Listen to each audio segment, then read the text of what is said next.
for those who don't know Tim is an author. He is a musician. He is a stand-up philosopher, and he is a man who wears many hats.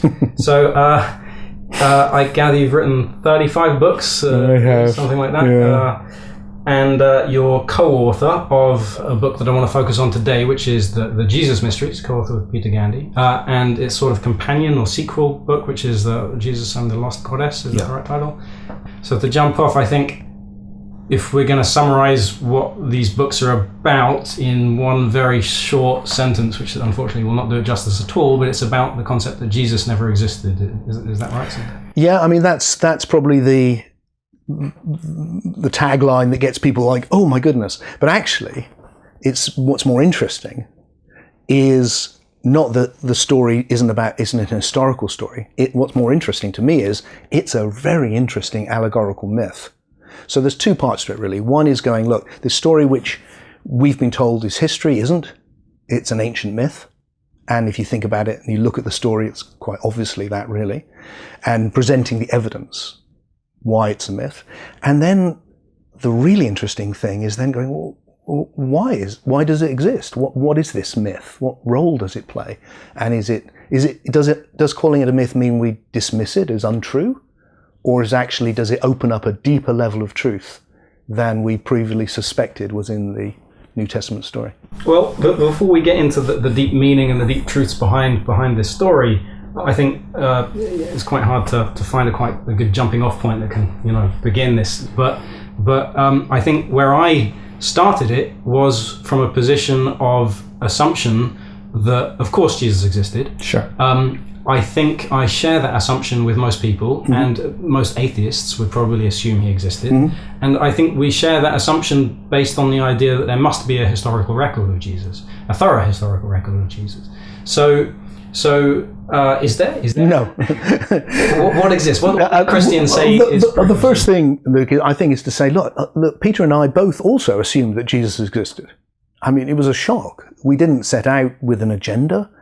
We were actually doing separate work around the ancient mysteries of the pagan mysteries and around the early Christian Gnostics. And it arose from that research. It wasn't something we came into it to prove. So no, there is no evidence at all. And the evidence which is often claimed, like the references in the history books by the Jewish historian Josephus, they've been well known as fakes for a long time. So you say they're well known as fakes. The people disagree with you? Is the whole historical Orthodox community on board with that? No, I mean certainly they're not on board with the idea that he didn't exist. But I think a good body of scholarship would go that there is no solid evidence. So what you're left with is the Gospels, which are faith documents. And what scholarship has done, and this is not us that's done this, has taken those to bits and shown, for instance, 3 of the Gospels are basically the same Gospel. Mark becomes elucidated into Matthew and Luke, and then John is quite different. And what you can see is that it was okay to add things because somebody added things over a long period. The real change comes when you understand the Gnostic Christians. Now, the Gnostics aren't one group. They're a whole variety of groups. And that's interesting. So this early Christianity doesn't start with one thing around a man and then spread. It's actually already lots of different disparate groups around. By the time that Jesus should have been alive, it's not like that. And when we go into the Gnostics, what you find is a completely different form of Christianity. And it's a form of Christianity which is very close to the pagan mysteries. So what we suggest is happening is that the pagan mysteries, which were everywhere around the ancient world, have at their center various myths, one of which is around a dying and resurrecting God-man. And all of the elements that will make up the Jesus story already exist in those myths.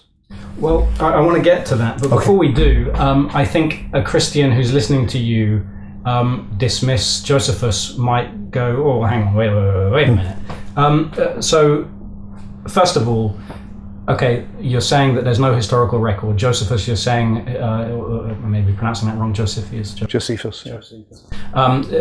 He was a later forgery upon his contemporary writing. Yeah, I mean, if you want to home in on that in particular, basically you've got a few references to Christians in the early Roman historians. That's all you've got, and then in Josephus, suddenly you get this beautiful passage about, this wonderful miracle worker and a man, if you can call him a man, and it's all very full of praise.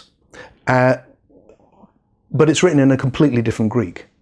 And the early Christians never reference it. And they surely would, because it would have been hugely important to them.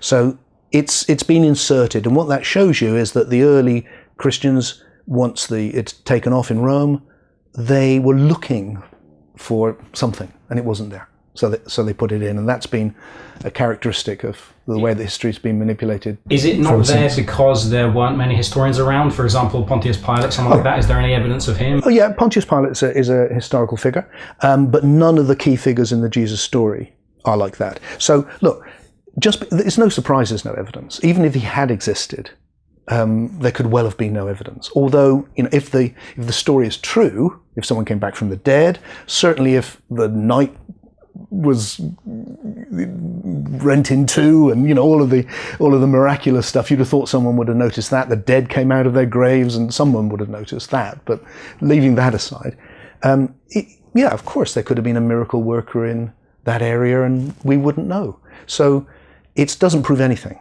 Saying there's no record doesn't prove he didn't exist. All it says is there is nothing to suggest he did. Well, that's, your critics, I tried to see what the critics who tried to take you down and their arguments. Very good. They're very convinced of their own arguments, but they seem quite feeble to me. But one was that there's actually no contemporary evidence of Hannibal, who crossed the Alps with the elephants, and the reason there's none is because the cities were all burned down, and so of course. The lack of evidence doesn't disprove it. So I've never looked into Hannibal. The example people normally use is Julius Caesar, who is a bad example because we have tons of evidence about Julius Caesar. Look, showing you can't have negative proof. The fact that there is no solid evidence for what would have been an obscure preacher in Jerusalem is no surprise. So it doesn't prove anything. So like I said, there's three things which come together in the Jesus mysteries. One is, look, there's nothing compelling which says there definitely was somebody. So we don't know. So that's open. He's missing. Okay, what does that mean? Don't know yet. Then you've got the stuff which I touched on very briefly, which is, hang on a second, here's a different form of early Christianity, which the Roman Church, hundreds of years later, turned into the enemy and did their best to suppress, well, actually suppressed, and brutally. And their great complaint about those Christians was that they'd gone pagan, because they were so close to paganism. And the other great complaint is they don't believe that Jesus came in the flesh. And they see the story as an allegory of initiation, just like the pagan myths. So then it starts looking like, well, could it be the other way around? Most contemporary thinkers go, there probably was a man, and then it's been mythologized. That's what most people think. What we're suggesting is, how about it was a myth that was historicized? Because that actually makes more sense of these early Christians.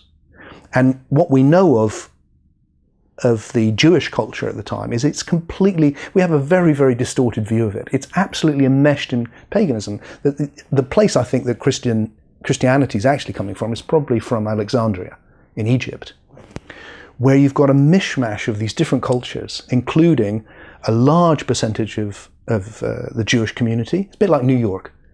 They all speak Greek, which is why all the documents are in Greek. We have what's called intertestamental texts, which just means they're between what we call the Old and the New Testament, which are clearly bringing together Jewish mythology and pagan mythology. And then suddenly we get the Gospels. Hang on, these look exactly the same. They're also bringing together pagan and Jewish mythology. So you've got groups in the desert outside Alexandria who are like the Therapeutai, who are Jewish pagans. The person who tells us about it is a guy called Philo, And has two names. He's often called Philo Judaeus, Philo the Jew, and Philo the Pythagorean. So he's a Pythagorean, he's in the pagan mysteries, and he's Jewish. And what it looks like is the Therapeutai are practicing a Jewish form of the mysteries around the myth of Exodus. And the Exodus is interpreted allegorically, not historically, and it's about coming to the gnosis, the knowledge of God, and that's the equivalent of coming to the promised land. And the character that takes you to the promised land in the myth isn't Moses, it's Joshua. And in Greek, the name Joshua is Jesus. So it's quite possible that they're already practicing the mysteries of Jesus or Joshua for hundreds of years, possibly, a long period, before it becomes what we recognize as the Jesus mysteries, this new thing which emerges. Well, one of the main themes of your book is how this Jesus story is a copy of stories from all of many different places. So you mentioned a few names, like Osiris, Dionysus. Who is the Jesus story copy of? It's not a copy of any one story, and if it was, obviously, people would have noticed that. What it is it shares what, like Campbell talks about with a myth having the same anatomy. And the example we use in the book, if you think of West Side Story and Romeo and Juliet, it's like they're completely different, but they're not, are they? They're the same anatomy, they are the same story. So if you look at it, you can see that all of those elements, like born in a cave, of a virgin, son of God, 12 disciples, changes water into wine at a wedding, preaches love, falls foul of the spiritual authorities, is put to death, comes back. You celebrate his life through taking bread and wine. Was it the 25th of December, is that one? 25th, yeah. The 25th is probably a late one, actually. But so it's a bit like the analogy, to try and get it, you've got to think that this myth-making is a high art form of the ancient world. So it's a bit like if you looked at sci-fi films with a message, The Matrix, say, or one of those movies. You could look at it and go, oh, look, they've taken that from that, and they've taken that from that, and they've combined it in a new way. Well, that's what human beings do. And myth makers were doing the same thing. They're taking that idea from there, and this idea from there, and they're weaving it into a new living story.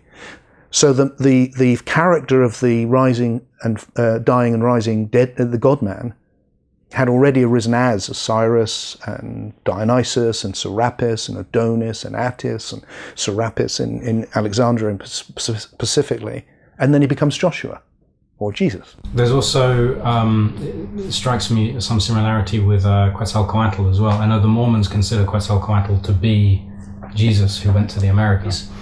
So then we end up in a whole different thing, which is also interesting, which we don't go into, which is to what degree, this is one of the interests that Jung had, to what degree are these myths being passed on by historical connection, which is probably what is happening in the Mediterranean, but how connected is the human psyche, so that are they archetypes that are going to arise even if there is no direct connection, unless there was a direct connection we don't know about, which is also possible.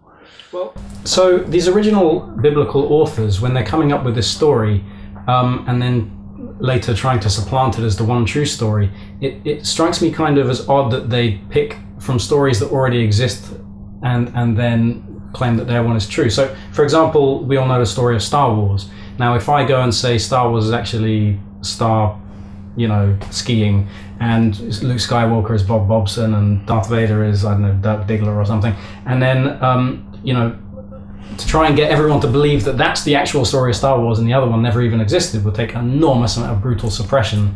So that's the wrong analogy, because that's not what happened. So over a long period, century, you can see the story taking shape. This is many, many different people contributing. There is no deceit. No one's trying to pull the wool. It's not a conspiracy. It is simply people putting together a new mystery school, or deepening an already existing mystery school. And what then happens, the twist comes when that tradition reaches the West, when it arrives in Rome and in Gaul. And you start getting, for the very first time, a new idea. Now, the reason for that is that whilst in the pagan tradition you get plays, like the plays around Dionysus and so forth, the Jewish tradition is to write histories. Now, they're not histories like we would understand histories. They're not actual histories. They're myths. And they originally, the Jesus story doesn't have any location. That's been added later. That's not our research. That's other scholars. But you can see that what's happened is that a basic narrative has come together with Sophianic wisdom sayings. They've been mixed together, and then somebody has started putting it into a place. Whoever it was wasn't very good at geography. Probably hadn't never been, obviously, to Jerusalem, and didn't understand it very well because it's not done very well. But it gives it a reality. It gives it colour, and part of the mysteries, which is you need to understand also, is that they have the outer mysteries and the inner mysteries. So the outer mysteries are about taking things literally, and I think that would have been just as true for the pagan mysteries. So whilst now we take it for granted that, well, there was no Dionysus, there was no really an Adonis or anything, I think for the most of the people at the time, there would have been. They would have taken this completely seriously, and the stories would have been real. That's the world they lived in. And then when you came into the inner mysteries, you were ready. The teacher would sit you down and go, okay, this is really about you. You're Dionysus. What you need to discover is the Dionysus in you. And this story that you've been following is actually a story of your own spiritual evolution. So that's what's happening the same with the Jesus mysteries. And this is all colour for the outer mysteries. The story has got a richness. When it hits the West, they lose the inner mysteries, and it becomes literalized. And you get for the first time this really strong claim that, this is only just happened. That's the other thing. All the other stories happen in mythic time. You don't know when they happen. But this was recent, relatively. And the response is interesting because the pagan critics, and we're talking now the 2nd century, start saying, hang on a second, you've just plagiarized our myths. You're saying the same as us. And the response of Christians like Irenaeus and Justin Martyr, who are the very first who will become Christianity as we now know it, Roman Christianity, their response isn't to deny that, because they can't. Their response is to say, yeah, but yours is just a myth, and ours really happened. And that's their selling point. It's like the New Age, you need a selling point, and that's theirs. But how can they say that when so many of the stories are the same? I mean, are they the same? The boy in the cave, the light, 3 shepherds, all of that kind of stuff? There's most of it. Their response is to make a virtue of it. So their whole thing is, Jesus came and actually lived this out. And people say that to me today. The difference is that he actually came and lived out the story. So that the ancient myths and the pagan myths were prophecies or something like that? Well, for the Christians, they were diabolical prophecies. The devil, this is I forget, to be honest with you, Luke, whether it was Irenaeus or Justin Martyr, I'm pretty sure it was one of them, might have been Tertullian, who deals with exactly the issue you're talking about by saying what happened was the devil came, spread all these stories, so that when Jesus actually came, people would be confused. And that's it's diabolical mimicry. You've plagiarized it in advance. So there are many myths and stories out there. Why this one? What's so special about this resurrecting God-man story with the 12 disciples and all of that stuff? Why is this one worthy of so much attention and energy and worth killing people over for thousands of years? I mean, I'm not sure it is worth killing people over for thousands of years. So the first bit is that when the Roman Church takes over this literalist form, you get the transformation into what monotheism as we've come to see it. It's a fascist empire, and it takes it on for its own reasons, and it uses it. And that's basically the Catholic Church. And then from that, the Protestant Church has come, but it's all the same. It's the same books. So we now have, there were hundreds of Gospels.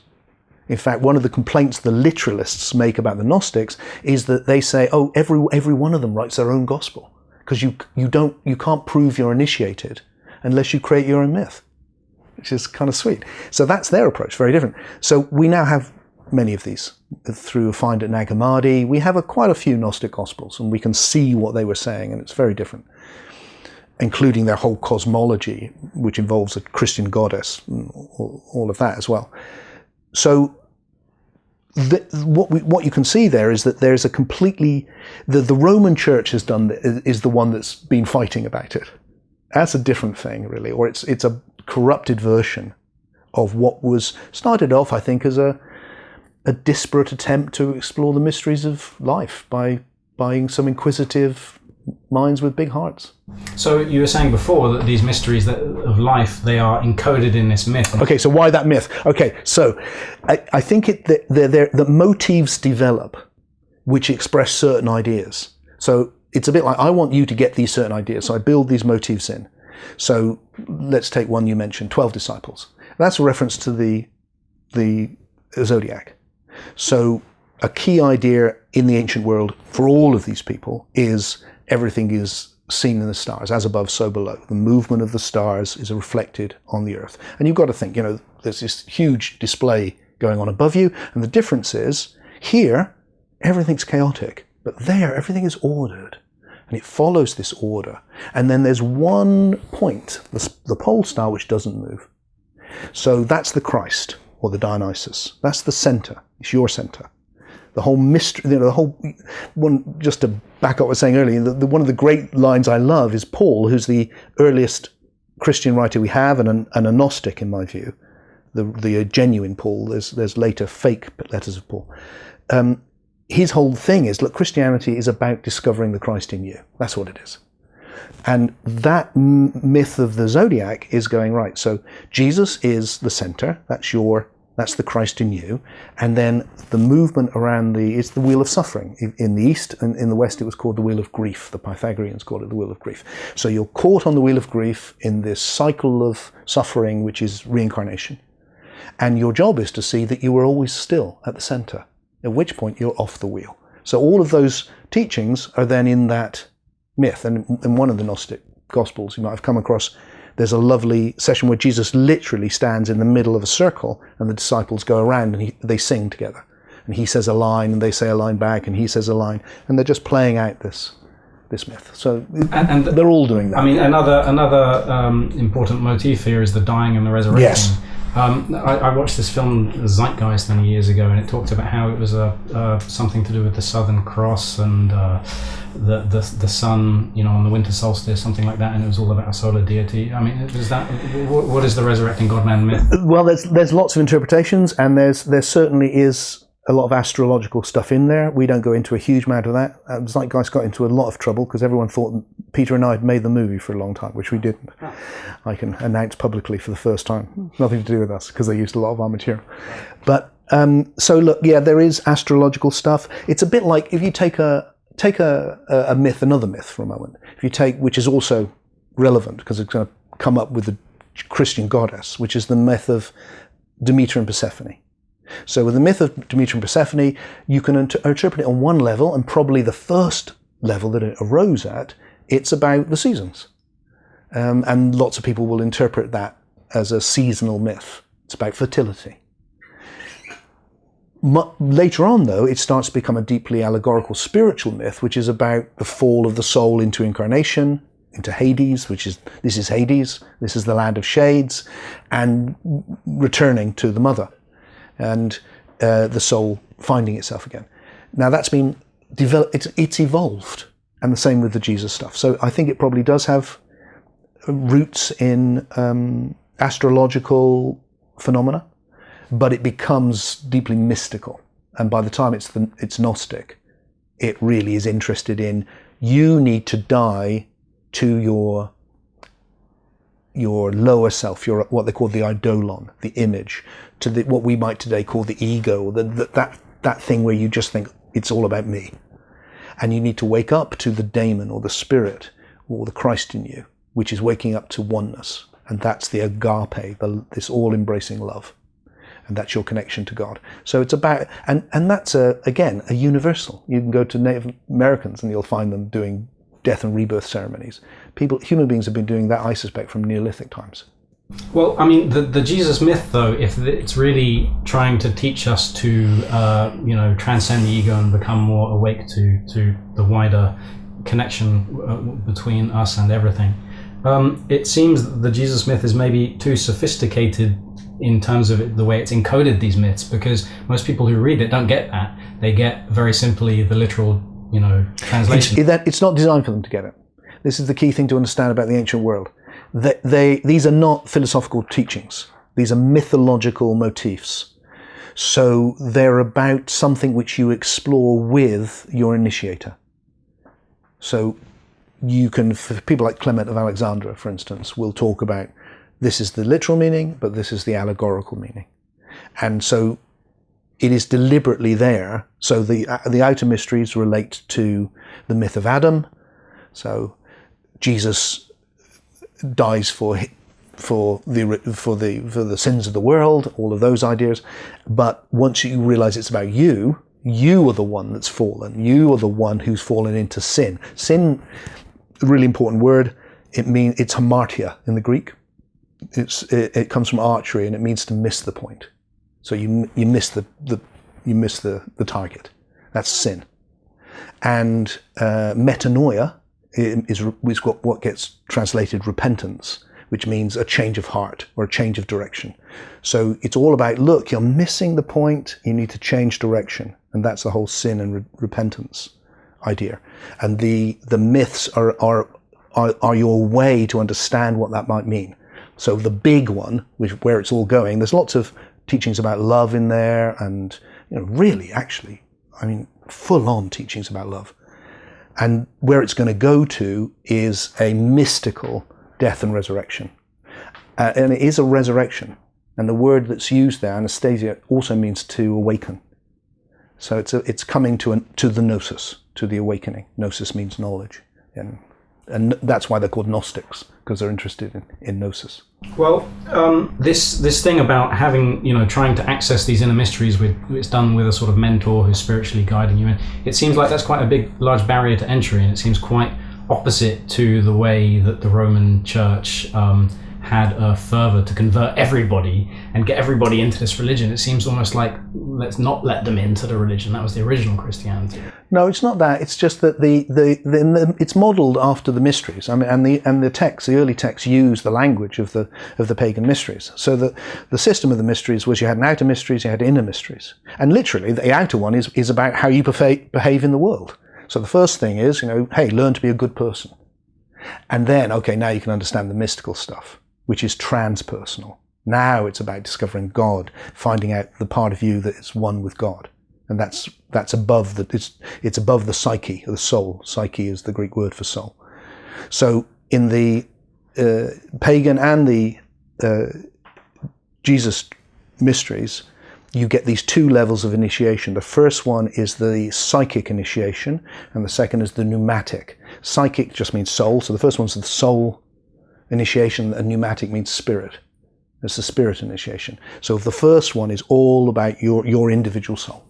And you get all the do unto others as you would be done by, and turn the other cheek, and all the moral teachings. But that leads to, and in the myth that happens. So Jesus is, he's giving the teachings, he's doing really well, and that's going to lead him to arriving in Jerusalem. He comes in on the donkey. The donkey in the myth is Set. It's the lower self. Set is the Egyptian god, donkey god, and so he's mastered his lower self. So he's completed the psychic initiation. He's the man, and he's hailed as the king. Hallelujah! And everyone welcomes him in. It's a moment of triumph for him, and then everything's going to turn around, and he's going to be betrayed, and it's going to go horribly wrong, and he's going to die a horrible death, and he's going to do it willingly. And that is suddenly, in grotesque imagery, which I wouldn't use today if I was sharing these ideas, but they lived in a pretty brutal world. You get this deep, confronting teaching about death and rebirth. But it's like the Gnostics do it differently too, because they have a tradition that's called the laughing Jesus. So in one of the Gnostic texts, Jesus is on the cross dying, but his spirit, the real Jesus, is in a cave of light, laughing, saying, I seem to suffer, but I don't suffer, because I distinguish what I appear to be from what I am. And what you've got there is a very confronting teaching. And I don't think it's something I use today because we moved on. But it's very much got that stoic philosophy. It's like life is really, really hard. And the true philosopher, the philosophia, the lover of Sophia, Sophia is the goddess of wisdom, the true philosopher can even stay true in the worst possible situation. So what do? They put the hero, the archetypal initiate, through the worst possible thing. He's betrayed by his friends, he's hung up to die, and he transcends that, he comes through. And then when he comes out, so he's born in a cave. There's a lovely line, if you want to get it really, you go to one of the critics of Christianity, who's Plotinus, the Neoplatonist. And his basic thing with Christianity is, like you're saying, it's too complicated. Oh, it's like, we Platonists, we've got away from the myths now, and we're into philosophy, but you've just re-mythologized the whole thing, which is what they've done. But he says, basically, it's the same as our myth. It's the myth of the ascent from the cave. Which, who goes to Sunday school and they go, yeah, it's the ascent from the cave? We don't. But it is. It's actually the movement from the cave at the beginning, who he's born in. We got stable, but it's a cave. And the cave at the end, where he resurrects and it's empty. And that is the myth. And the cave, to anyone in the ancient world, you'd know that the cave is Plato's cave, or really Pythagoras' cave, which is the universe. So you're born into the universe, and then he ascends from the universe. And in one of his letters, Paul says he's conquered the cosmos. He's come out.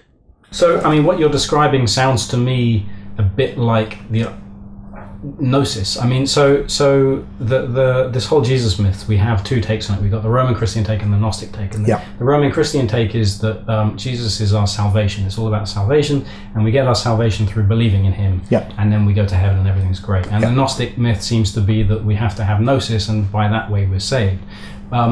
But, with it being too complicated, of course, billions of Christians through history have never got that. They've never got the gnosis side of things. So is that the essential gnosis? Is that what we've all been searching for? This word gnosis is new to a lot of people, I think. I guess, yes, it means knowledge or wisdom or whatever.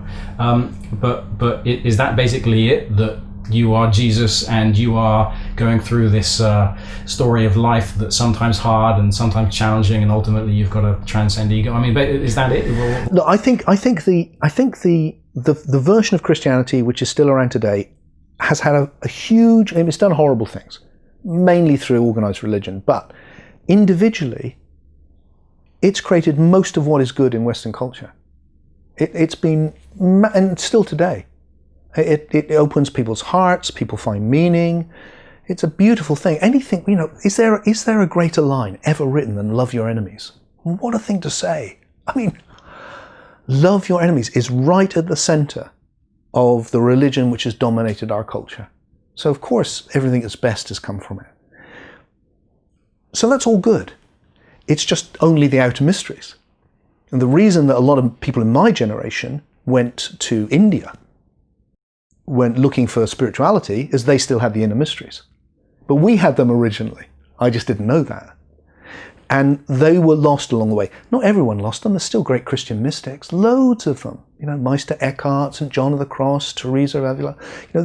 They discovered it all through it. They found out. And actually, if you go into any church up and down the country, you will find them interpreting the myths every Sunday. Well, not at the moment because we can't go to get together, but normally. So, if someone tells the story of turning water into wine at the wedding, you can bet the bottom dollar. Listen to Radio 4 when they're doing the God spot, and they'll be like, and what this means is you need to take your life and change it from something ordinary into something wonderful and ecstatic. Or everyone does that because that's what it's designed for. So really, I think we just lost the inner mysteries. Or we lost the structure which allowed them to flourish. But they're still there. And then that is literally the inner work, which then goes, it's beautiful, the idea that someone did it for you. But when you're ready, you go, no, it's about you. You need to do this. You need to make the journey. and you're ready now. And that will lead you to not believing in God, but knowing God. And that's a completely different thing. Well, I'd like to go into how to really do that yourself, but before we do, there's so much information about the Gnostics and this kind of alternative view to this whole Christian myth. Well, alternative. I don't know if it's alternative. I suppose it's just a deeper view of the myth. But they have a very contrasting view. In some ways, so as I understand it, they believed that this whole idea of God, Yahweh presented in the Bible, was actually a bad guy. Am I right about that? Like, so, for example, the Garden of Eden story with he lies to them. He says they're going to die, and then don't eat the tree of knowledge, and the snake is a good guy. I mean, what's going on there? Is the Christian God a good guy or a bad guy according to the Gnostics? The Christian God is a good guy, but Yahweh is not a good guy. At least for some of the Gnostics, quite a few. So they're wrestling. Everything evolves throughout history. And you can see the mysteries are evolving. So you've got, what the Jews did, what the Jewish Gnostics did, was the same that people like me do now. They synthesized what they had available. I got this and I got this. How does this fit together? My latest work is all about that. It's eclectic. And the ancient world had one language, Greek, and it was eclectic, especially in places like Alexandria, where you literally had everything going on. So you've got a problem now. How do you fit together your texts with this new information or this other information which you want to integrate?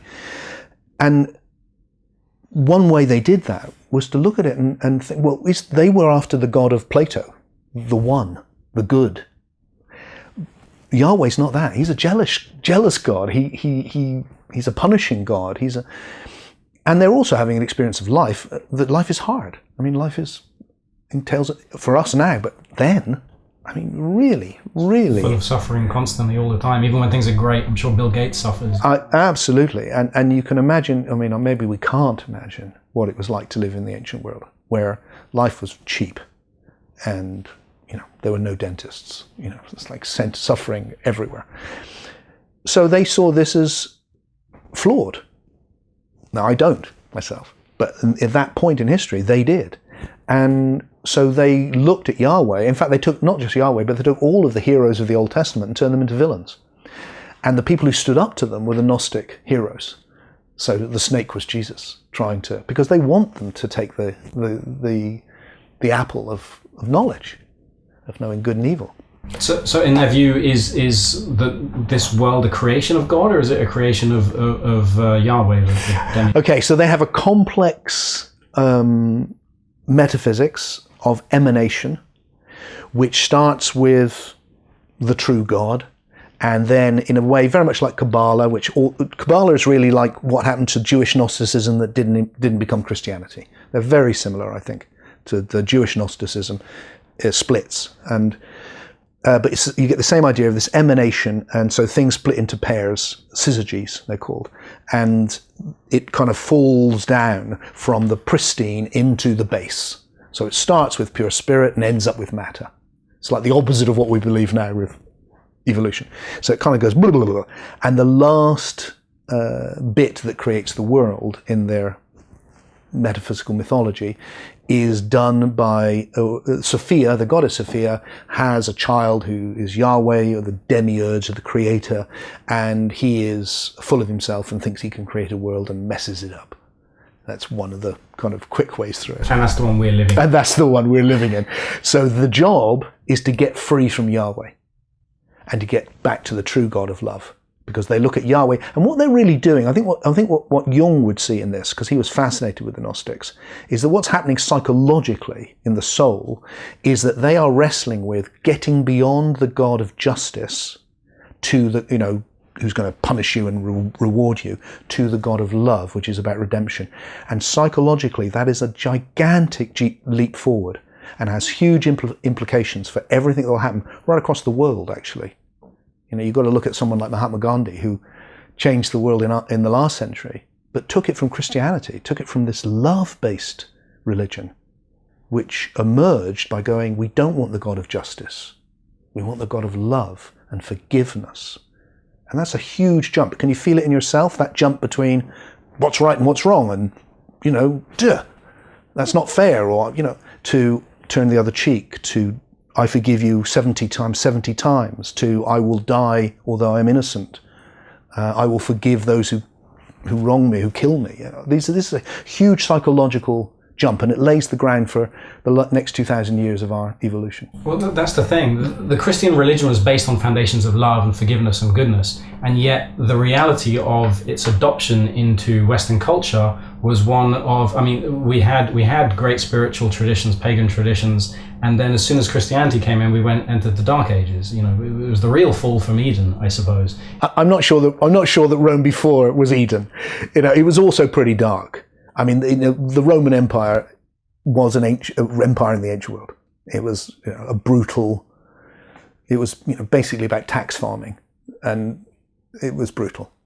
But it through quirks of history, I think in many ways. The religion of the empire almost became Mithraism, which is a different version from Persia. But it became Christianity from how odd is that? And I think. Very possibly just by the quirk that a lot of the widows in Rome got into it, and one of them was Constantine's mother.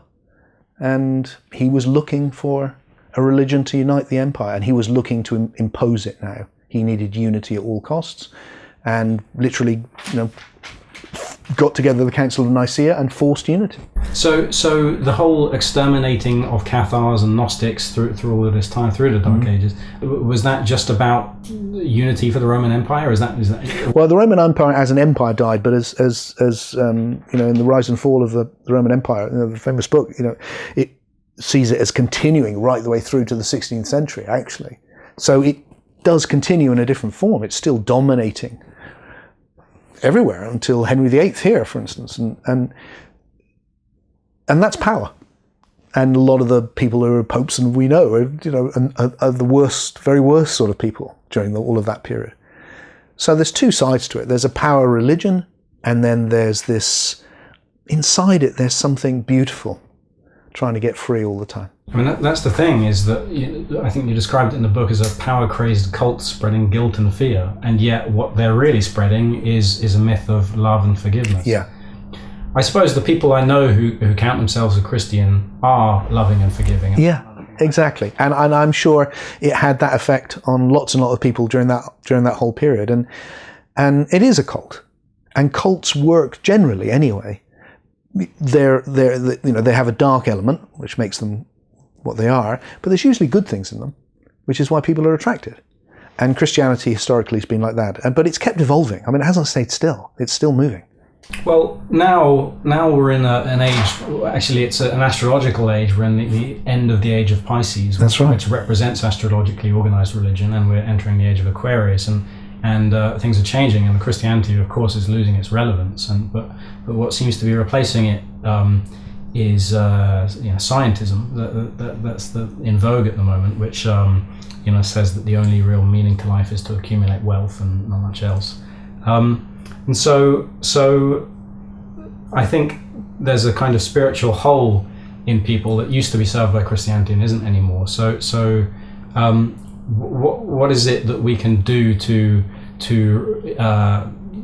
I guess, you're talking about the inner mysteries, the getting connected to your true purpose in life and understanding your connection to everything. How do we start doing that? What can we take away from the Jesus myth to get there? How do we become more spiritually connected to the whole, if that's really what Christianity was teaching, and that's what's. So the work on Christianity that I did with my dear friend Peter Gandhi was 20 years ago, and a little bit after that. There was a lot of pressure on me to stick with that because the book was an international bestseller, which is you're the Jesus man. But very quickly I looked at it and I thought, you could spend a lifetime just talking about this. But actually what's important is not to write about the Gnostics, but to do what the Gnostics did. And what the Gnostics did was they took this ancient evolving gnosis and they turned it into something new for their time. And it was something so creative that it's still with us. So what's been my preoccupation for the last 20 years is how can there's something in this, which I've explored experientially, the gnosis is real, it's life-changing. How can these old myths are not going to do it anymore. It's what they do for some people, but increasingly the scientism has been the deconstruction of the myths. We've done that in the Jesus story. It's like, oh, these are myths. So what would it be today? How can we come up with something which is what I would call trans-scientific? So the scientific has taken us forward because it's gone, clear your head, the world wasn't created 4,000 years ago, there was no one who came back from the dead, this is all mumbo jumbo, let's look at the evidence, and suddenly we've got the internet and we can fly and go to the moon. Unbelievable. But we've lost the inner mysteries again. We've lost the meaning of existence. So what I'm interested in is, okay, I've spent my life exploring that in all of these different spiritual traditions. How can we find that again today and understand it alongside science, not instead of it, but alongside it? And then maybe scientism can grow into a trans-scientific spirituality, which includes all of that on its own terms, not with quantum mumbo jumbo and there's a lot of nonsense, in my view, being done. But with something which genuinely does that, but brings back in the essence of what's still there. But it will need changing, just like they had to go back and go, oh, these people in the past that were heroes, we now don't see them like that. Yahweh we saw as God, now we transcend that. We have to do the same. We have to move spirituality on. And we're going, as you said, we're going into a new great age, which is interesting. The age of Pisces has been dominated by Christianity. I think that we're in for a completely new stage now. And I don't think we'll stay with scientism because it only addresses half of reality. It's very good at that though. It deserves a huge amount of respect. And it's brought in more compassion as well. That's the other thing. It's not just all been, hard-nosed mathematics or something. I mean, what I love about science is the world before that was a world still dominated by the justice idea, really. So if your child died, God wanted the child to die, and you're being punished, or you show karma, or you've got a deformed member of the family, and it reflects badly on them and on you. And then science came in and just went, oh no, that's not like that at all. No, we should take care of everybody, and we should find out the causes of these things, and we should change them. We should heal them and get them right. And what do you know? Well, you're talking about forgive me if I'm mangling the words, a transcendental new science and spirituality mixed together. Yeah, so I call it trans-scientific. Often people call it trans-rational, but I think that's confusing because by trans-scientific I just mean that Ken Wilber, the philosopher, has this lovely phrase about transcending and including. So going beyond, but not losing the thing you've gone beyond. So I think we need to go beyond science and understand the deeper levels or the soul levels of reality, but based on science. So what does that really mean then? Okay, so I'm listening to you now, all these people listening to this interview. What does that really mean in practice? What do I do? Go and meditate in a forest and then and recognize that the tree has roots that talk in my very real networks? I mean, what does it really mean to do as you're saying? Okay, so there's two things. One is the question, what do you do to get this? And then there's what's the understanding which underpins that. So I'll just say very, very, very briefly the outline of the understanding, and that can lead into what you can do. So the big change, the big idea, I think, in science is less than 100 years old, which is the universe isn't a thing, it's a process. Monumental idea. Everything has evolved. We're in a 14 billion year process of evolution. I mean, it's just a huge idea, and everything seems to bear it out. This turns around the ancient spiritual idea. The spiritual idea is it's all perfect, and then we fall down into this shithole, and we need to get out. This idea is no. It's been slowly evolving, and that's why it was bad, and now it's getting better, and we are that process.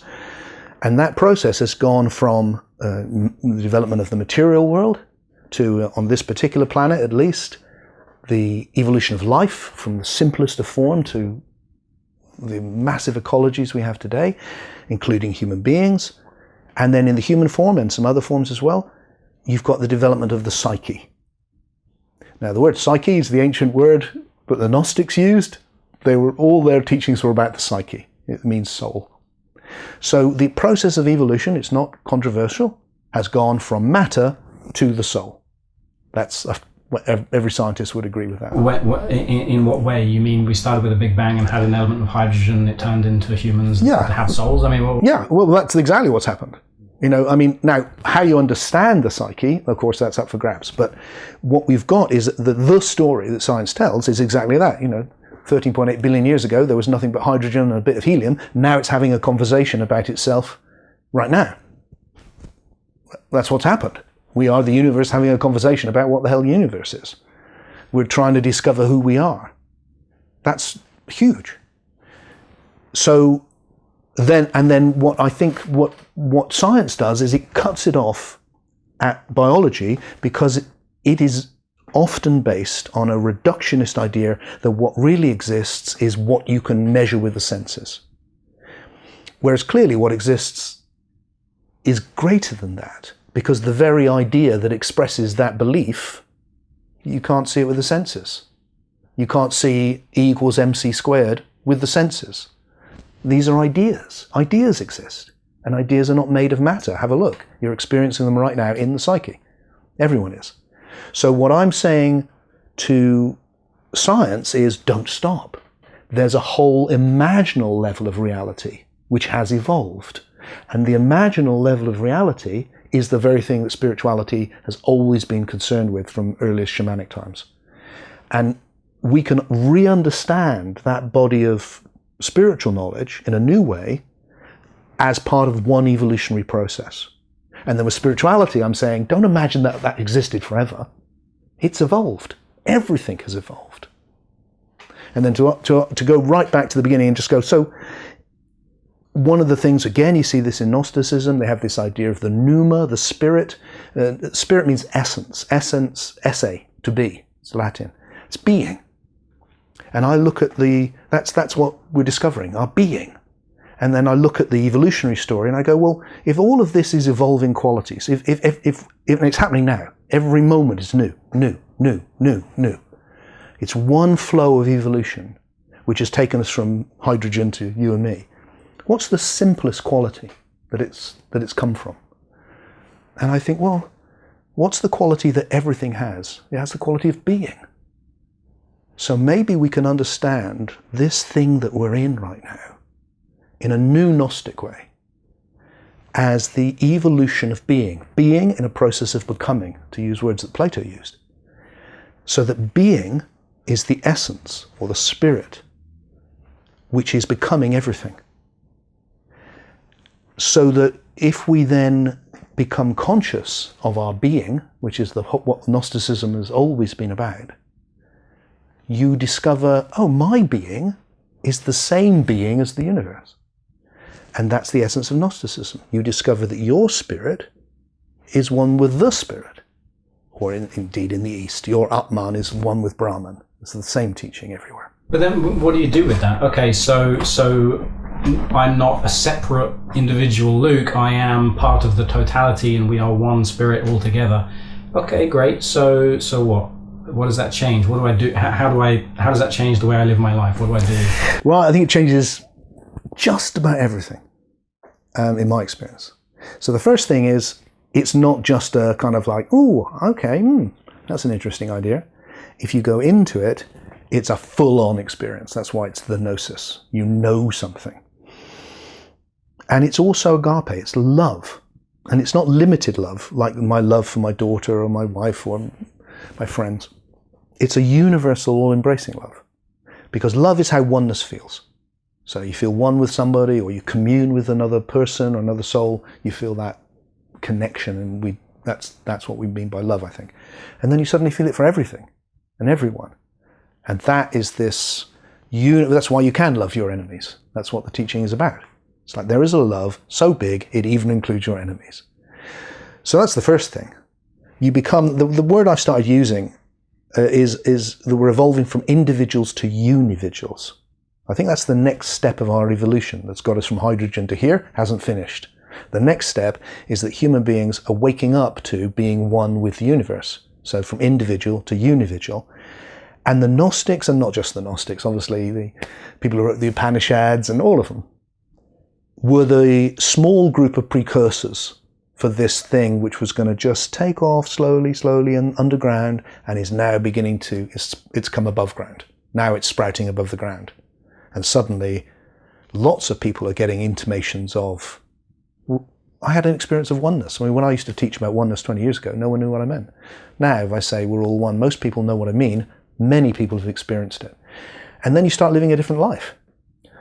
Because you're living from connection, you're living from love, you're living a life full of meaning. You look at the universe, it's like, wow, I am the universe exploring itself. Okay, so I recognize this idea as probably true. I try and hold it, and yet at the same time, though I recognize myself as part of everything, and I have sometimes a total love of everything. I think you've called it big love in one of your... this sort of deep awake state, I think you call it as well, which is the awareness of my oneness with everything, and my love for it, and yet I'll go outside, someone will cut me off in traffic, I'll get bloody angry, and again I feel disconnected and separate.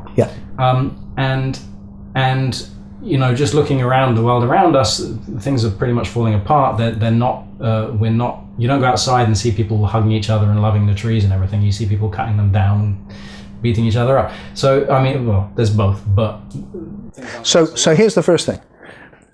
I think, with respect, that you are completely wrong about the state of the world. God knows there is so much that needs to be better, but there is a massive misconception about the state of the world. And one of the things which I point to a lot is the work of people like Hans Rosling and others, which absolutely clearly show that on every metric that we have focused on, so poverty or child mortality, length of life, basic wealth, there has been such a profound betterment for everyone. We don't even notice it. And also there's been a huge growth of compassion with that. Much bigger than ever before in history. I wish people understood history more, because I think they'd see where we are now much kinder. Because it's easy to look at things and oneself as well and think, oh, it's terrible. Because there's plenty to complain about. But it's also important to look and just go, wow, this is incredible what we've done. That actually it didn't occur to me once when I had kids that they might die. They might, of course, but it was unlikely. I didn't know it. I don't know anyone whose kids have died. But go back a little way and you would expect to lose most of your kids. Not long, right? Yeah, not long. And that's just with everything. These are huge, huge steps forward which have happened. And so alongside that, I think this unividuality, the group of people who are having the gnosis is still pretty small, even those that are trying or had it once. But the group of people who care about people on the other side of the planet is huge. You know, people will give their time, their money. You know, when we had the last big war in Iraq, people came out to try and prevent that war all over the world. It didn't work, but when else would you come out caring about people in another country you'd never meet? Okay. These are huge. So you are absolutely right. Things are way better than they used to be. And yet at the same time, things are worse. For example, you know, I often feel that we're facing the eschaton in terms of, you know, the planetary systems are breaking down, that the ice caps melting. We're facing a blue ocean event possibly this year. Okay, so what you've got, it seems to me, is the same thing that's happened throughout history. And, you know, this is, I mean, obviously happening on a larger scale now, which is that in solving one problem, just like we do in our own lives, we inadvertently create other problems, and then we have to solve them. And what we've seen in my lifetime over the last few decades, and the work I did around environment when I was younger, was about waking up to, oh, we've now got another serious problem. So all of these things have got better, this has got worse. And you're absolutely right. So now what we need to do is bring that same level of commitment and compassion. And one of the things that will help that is when you realize we're not separate from nature. And that's what the oneness is about. That's the same message. Oh, look, we're not separate from nature. We are nature. Now, we have to be careful with that, because what I see happening often with green thinkers, of which I would have counted myself probably, and maybe I still am, I don't know, but is there's a kind of almost like a misanthropy that comes in. Human beings are like a plague that are destroying nature. It's like, no, we are nature. And we are nature doing what nature wanted to do. We're really successful. That's what nature wants in every form. It's just that we have done it so well. But we've got this special thing, which is why we've been so powerful. We have the psyche. Other animals have psyches too, of course, but we have it big. That's what we've specialized in. And so that means we can imagine and create. So now we have to use that in a new way. And we have to use it in a connected way, not as a way of, I want to benefit me, my tribe, which is all of that, accumulate, and that's been the last phase. Now we need to transcend that and have a completely come from, we need to find the connection and the love that comes from it, and then we need to find new wisdom. And we're doing that. We are doing that. It's happening. We need to do it fast, but it's happening. Well, that's the thing. We do need to do it fast. So okay. Absolutely, we want Trump and everyone, Boris Johnson, all these people have transcendental experiences and realize their deep connection to the planet and make everything better. But that's later. In the meantime, how do we do that ourselves? How do you get to this state of deep awake, this state of individual, unividual? Sorry, that's all right. It's a new word. How do we get to this state of unividuality within ourselves? What do I do today, tomorrow, to feel that and not just feel it, but hold on to it and keep that as my perspective of reality rather than just a momentary ascension. So the first thing is, it's really good to have a powerful experience of it, because once you've had a powerful experience once, it's like So when we could get together, obviously we have a new problem right now, I would run these events called Deep Awakenings, where I would do everything in my power to help people have that experience, and often, very often, most people did. And what I was using there was meditation, but also connection. So I found that because there is one of us, if you connect people together, so if I look at you, if I play beautiful music, because music's magic, it's from the imagination, and we connect, and I look and I realize, hey, this is interesting, I'm looking at there's a beautiful face, there's your eyes, but what I'm connecting with is your soul, your psyche. And I can't see that. But there we're connected. The psyche, which is non-local, is connecting with psyche. It's happening all the time. And that changes things. And then you go deeper and you get to a place where the universe is looking at itself, or the oneness of being is looking at itself. And that's a really powerful experience. And you feel it through the love. That is key. That's one part of it. Then there's the returning to it. Well, I think again, it's about learning where to put your attention. So you can do it in a million ways, actually. But a simple way is you just become aware of your being that is one with all being. And if you practice that and you learn how to do it, it's like, oh. Well, teach me, how do you do that? Okay, so if you can, this is something you need to spend a bit more time with, but if you're aware now of the being of your body, say, and the being of your psyche, they exist, and then you extend that out and you go, oh, hang on, there's the being of the air I'm breathing. There's the being of the chair I'm sitting on. There's the being of the room we're in. There's the being of the whole planet. There's the being of the whole universe. And you're immersed in that oneness of being, because you are that oneness of being arising as these qualities. And so the whole of reality is the one in relationship to itself. But then, as you're saying these words, I'm also feeling the separation. I'm here, but then there's sofa I'm on it. So exactly. So the key thing with that is to get that last thing. Is like it's when you're looking for it as the oneness, it can be hard to find. But when you get the one is also two. The one is in relationship with itself. Every form it has taken is in relationship with the whole. And Luke is one and Tim is one. So Tim is unique. He is an individual. That's important. So are you. I think I'm not of the school that tries to decry the individual. I want to hold the individual up. I think the whole of evolution has led to the individual. And But through that, you can go, yeah, but I am the universe as this individual relating to the universe. And then suddenly there's a communion with everything. You're no longer just separate from it. You are both the individual and you have a universal nature as well. And if you spend some time with it, and that, again, it's like the inner mysteries. One of the roles of people like me who've got old is to go, okay, so I've spent a lot of time doing this. I can maybe help you do it and pass it on so that the next generation can be better at it. And we keep passing it on. It's a long-term, the awakening of our unividuality. I don't know how quickly that can happen. I'm not expecting it to happen overnight. It may even be the thing which marks out the whole of the next phase, like the next 2,000 years. Do you think it can happen in time, in terms of, like I said, the Blue Ocean event, we got all these planetary problems, we need to solve this stuff quickly, we need to start recognizing how important nature is and our connection with it and how we are nature and all of this stuff. Yeah. Do you think we're going to make it in that sense? I don't think we have to, if we were waiting for everyone to realize that they were God, before that happens, we may be waiting a long time. But I have an evolutionary optimism because we've come this far and because we're very smart and that there's a lot of goodness in the world.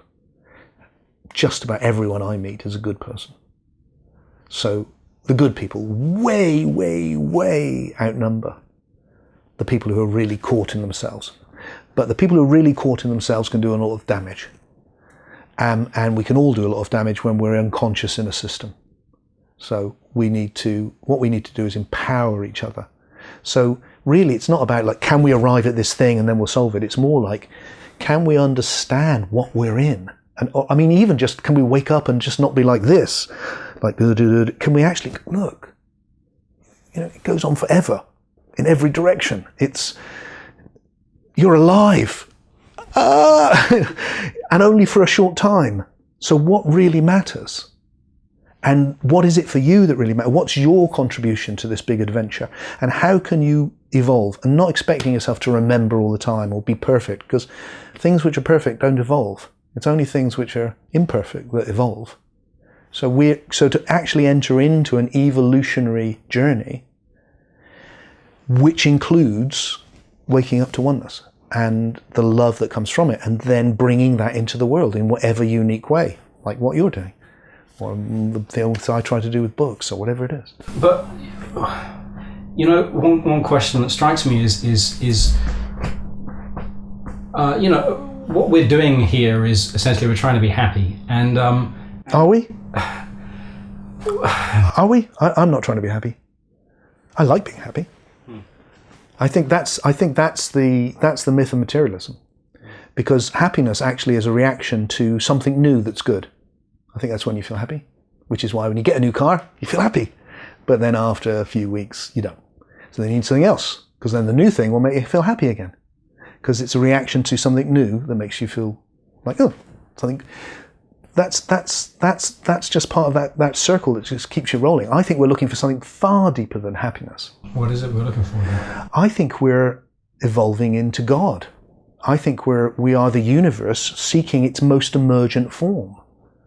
And the big change that I would make to the traditional mythos, which is much more optimistic, is I don't think it starts with God and then we all fall away and get trapped and need to get home. I think the universe is evolving into God, by which I mean it started with the simplest of things, being, I think. And it's evolving into the most emergent. And the most emergent thing I can imagine is the universe conscious of itself. And so I think as we wake up to oneness, we are giving birth to something beyond ourselves, which is why, right from the Gnostic days, when you enter the gnosis, you feel like you're in communion with something greater than yourself, because you are. And that thing which is greater than you can get called God, although it's a difficult word. It's something transcendent, and it's marked out as it's totally benign and it's love. So they discovered that God that was the God of love beyond the judgmental Yahweh. And I think that's been growing. It's growing, and I experience it. So I think what we're doing is we're growing into that, so that the universe is flowering into God. However, while it's doing that, we are all individual slices of that one universe. We are. And so we should be. And as this individual slice, it seems like perhaps my life would be a lot easier if I just decided not to be conscious of that, carried on playing video games and watched movies all the time, and just bugger it. Red pill or blue pill, whichever one it is in the Matrix. Why should I want to wake up to unividuality? Yeah, damn good question. Which pill is it? Do you have it? Because if I could go back. I think to enter into this is another big change for me, certainly with the spirituality which is prevalent, the kind of consumer spirituality, American spirituality mainly, which is very prevalent now. Kind of individualistic. Individualism has been great. We just need to go the next step. It's all about that happiness. It's all about what's in it for me. And what is in it for you? Well, struggle, partly. Also, moments of sublime meaning and tons of meaning, actually. The meaning is what exists in both the struggle and the sublime moments of the love and the awakening. And you feel touched by the numinous God comes and lifts you up, and then you're not. And then it's like you're working on yourself, or you're working on changing the world in some way, or bringing something into the world. And I know with what I do, which is around ideas and philosophy, trying to get to the fundamentals, it's really hard. And there's long periods where I feel quite lost, where it can feel like it's all falling to bits on me, and then bang, it takes off again. But I've got old enough now to know that process, and I just go, okay, I want this. I don't want that spirituality which marks out the previous period, which is about escape. This is a bad place, escape. And the way to escape is to get rid of your humanity. Don't have desires, don't feel anything. Give up thoughts as well, for that matter. Stop being a human being and disengage with the body, and you can go back. Whereas this spirituality that I'm interested in, this evolutionary spirituality, is the opposite. It's like, no, engage with your humanity in the world. That's what it's been leading to that. That's not a mistake. That's where it's been leading to. It just needs to go another step. And the step doesn't diminish the humanity, it completes it. It transcends it. You become something, because you become part of something bigger than yourself. And you start serving the thing that's bigger than yourself.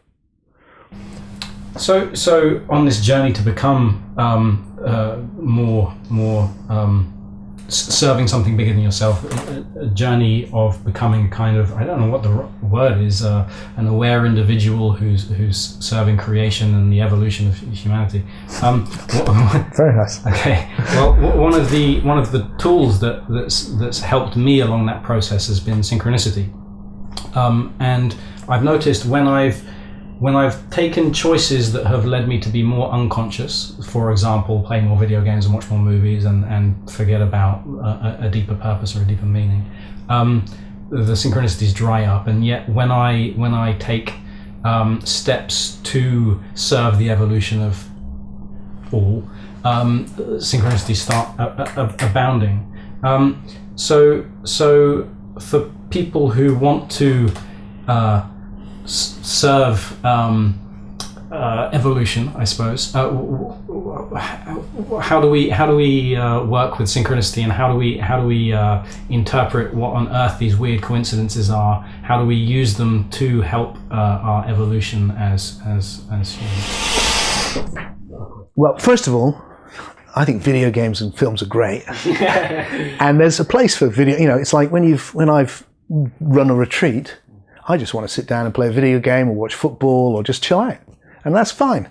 So it's all about, there's room for everything in life. It's not like, I don't think we've got to become kind of like, yes, I'm just thinking about the evolution of the planet. It's like, oh, just, enjoy it. But this element is always there.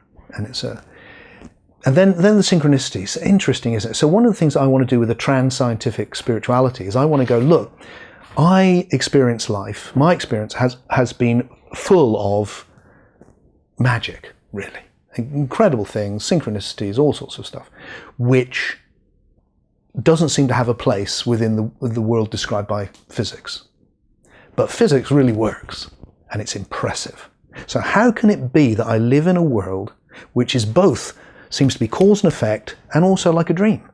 Which is it? And my sense is it's both. And what I'm playing with is that as these different levels have evolved, that life has evolved into a dream. And that's what I'm experiencing now. So I look at this level of the psyche and it's a dream. And I look at this level and it's physics. I drop something, it's going to fall. And they're all coexisting. It's just that I don't think the psyche, and I see the psyche as a whole, an ecology of soul, a whole ecology of psyche, not just like my little bubble, but connected to what Jung called the collective. I think that world is one which is held together by meaning and narrative. It's a story. So the universe has evolved into a story, like a video game. It's like on the basis of the video game, it's ones and zeros, but by the time you're playing it, it's a story. And like the whole universe is like that. You come back to the basics, it's pretty, it's ones and zeros, literally, actually. And then you come up and, it's what happened here. The first thing we did was explored the story of Tim and Luke. Oh, how's your story? Oh, nice. Tell me about your story. And that's what we are. We're stories. So the hypothesis that I'm playing with is that level of narrative influences the world. It's two-way. It's not just the real world is physics and that's kind of some peripheral epiphenomena. No. It's the more emergent level of reality. It's the most emergent level of reality. And it's affecting the story. And that the different levels interact all the time. They're interacting now. I'm going to use the power of the soul to lift my hand. Look, I just intended it. I don't know how I did that. I just said, lift it. And it did. It's happening all the time. I'm thinking ideas and I don't know God knows what I'm doing with my mouth to make these funny noises, but it works. And that's a general thing. So that life can become, that when that becomes dominant, life becomes very dreamlike. And suddenly you're in a numinous experience. And then it becomes quite cause and effect. And it's kind of mundane. And that's actually reality.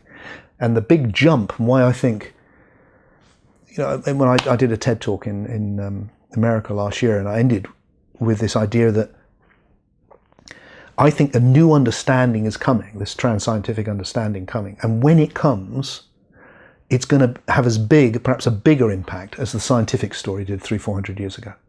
And look how big that's been.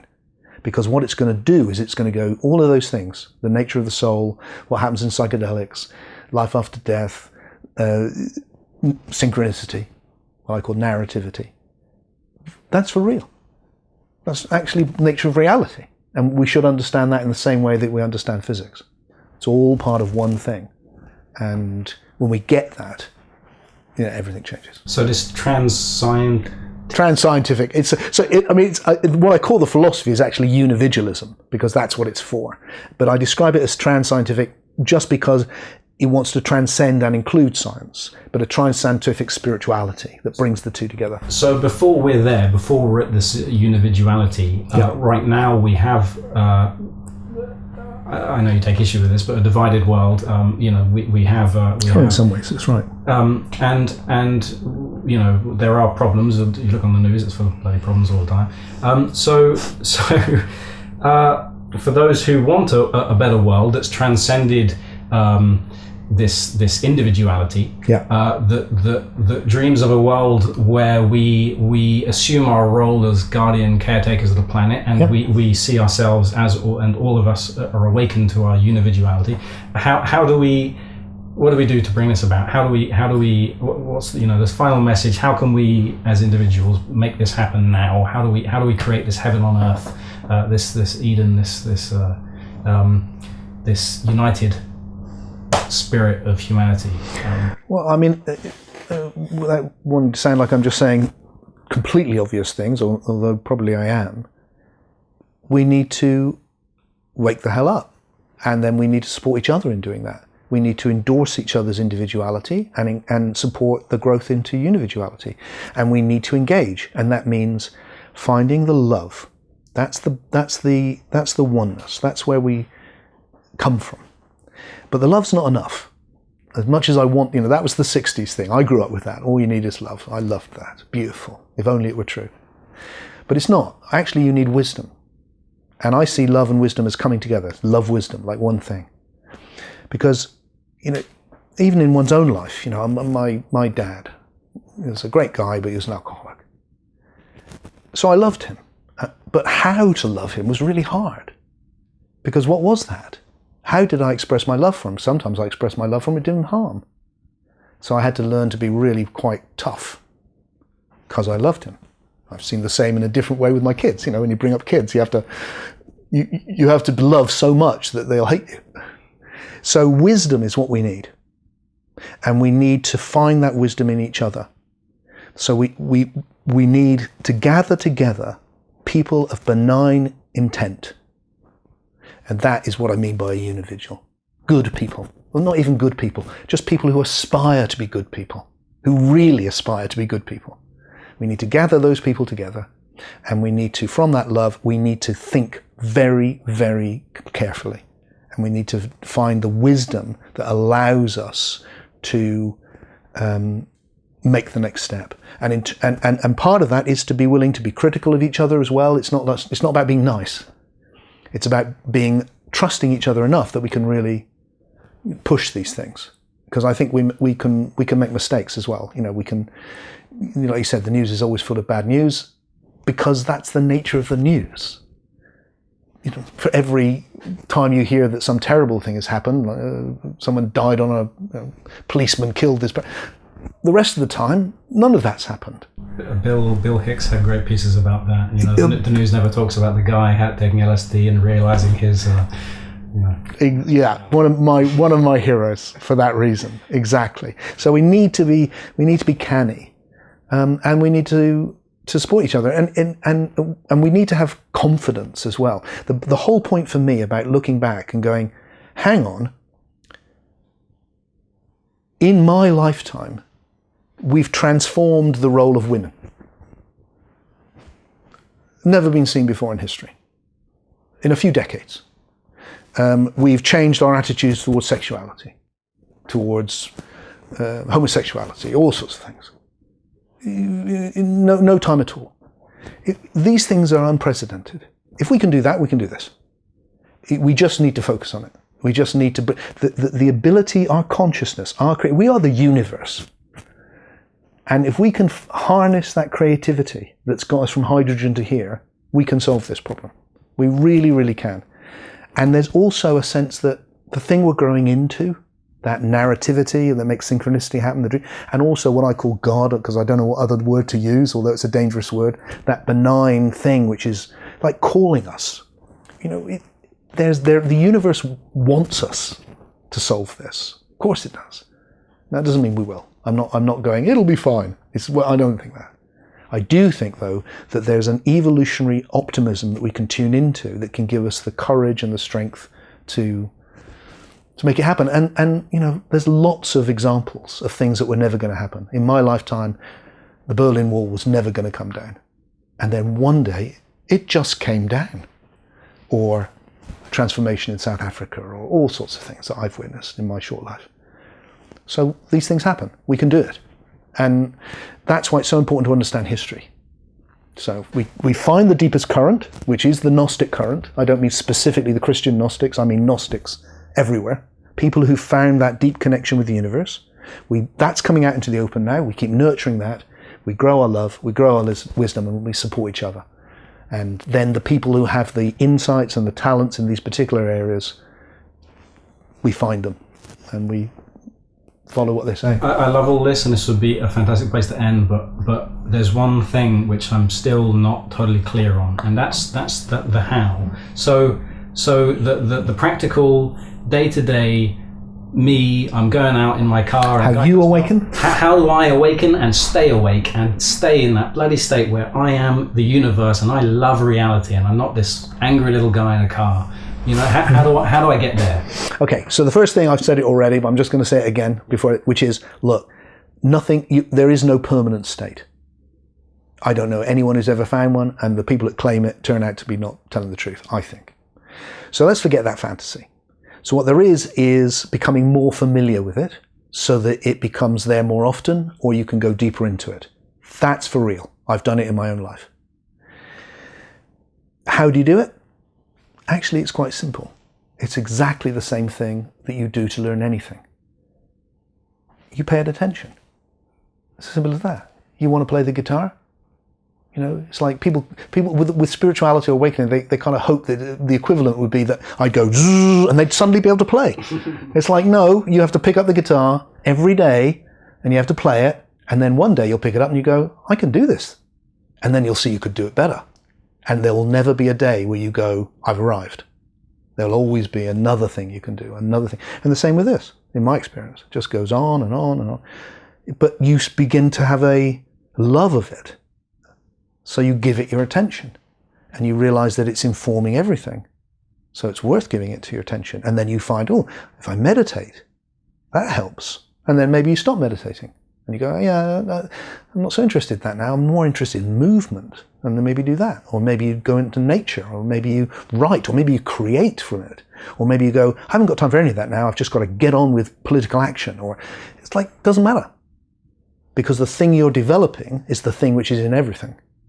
And that's the thing you learn to put your attention on. Thank you, Tim. I understand. Thank you so much for all of these words. I appreciate it. It's been a real pleasure.